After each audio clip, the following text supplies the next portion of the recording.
वैसे तो पाकिस्तान में हमले और धमाके कोई नई बात नहीं है। जिस देश को खुद आतंक का जनक कहा जाता है, वहां बमों की आग लगना आम बात बन चुकी है। लेकिन अब जो हालत खैबर पख्तूनख्वा में बने हैं, उसने इस्लामाबाद की सत्ता को हिला दिया है। हाल ही में जारी की गई काउंटर टेररिज्म डिपार्टमेंट की एक रिपोर्ट ने पाकिस्तान की पोल खोल के रख दी है। इस रिपोर्ट ने न सिर्फ सरकार और सेना की नाकामी को उजागर किया है, बल्कि ये भी बताया है कि खैबर पख्तूनख्वा अब बलूचिस्तान की राह पर है। सवाल यह है कि क्या पाकिस्तान अब अपने और टुकड़े देखने को तैयार है। दरअसल 2025 में सिर्फ 137 दिनों में खैबर पख्तूनख्वा में 284 आतंकी हमले हो चुके हैं। रिपोर्ट्स के मुताबिक सबसे ज्यादा 53 हमले उत्तर वजीरिस्तान में हुए हैं। इसके बाद बानू में 35 हमले, डेरा इस्राइल खान में 31 हमले, पेशावर में 13 हमले और कुर्रम में 8 हमले हुए हैं, जहां पर पूरी तरीके से पाकिस्तान को हिला कर रख दिया है। यानी पाकिस्तान का ये उत्तर पश्चिमी प्रांत पूरी तरीके से आतंकी कब्जे में आ चुका है और हर जगह आग लग रही है। ये हमले सिर्फ सुरक्षा बलों तक सीमित नहीं हैं, बल्कि आम जनता भी अब खुलकर निशाना बन रही है। सिर्फ हमले ही नहीं, बल्कि जवाबी कार्रवाई में अब तक 148 आतंकवादियों को मारा गया है।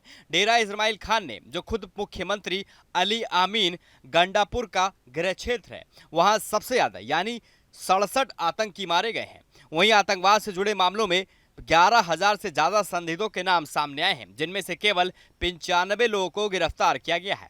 ये आंकड़े बताते हैं कि पाकिस्तान की सरकार और कानून व्यवस्था सिर्फ कागजों में है, जमीन पर आतंकवादियों का कब्जा है।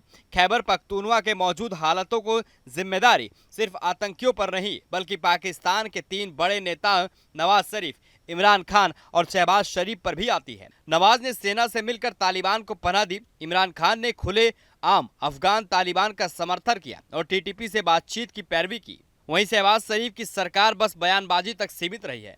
इन तीनों नेताओं ने प्रांत की जनता की सुरक्षा से ज्यादा अपनी सत्ता और सेना के हित साधने को प्राथमिकता दी है।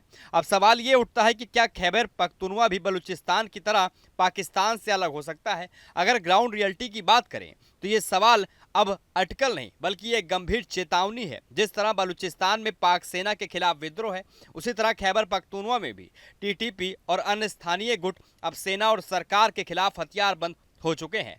सोशल मीडिया पर चल रहे कैंपन, स्थानीय जनजातियों का असंतोष और युवाओं का कट्टरपंथ की ओर झुकाव सब मिलकर एक अलगाववादी माहौल बना रहे हैं। खैबर पख्तूनख्वा की जनता भी अब पाकिस्तान सेना और सरकार से पूरी तरह नाराज हो चुकी है।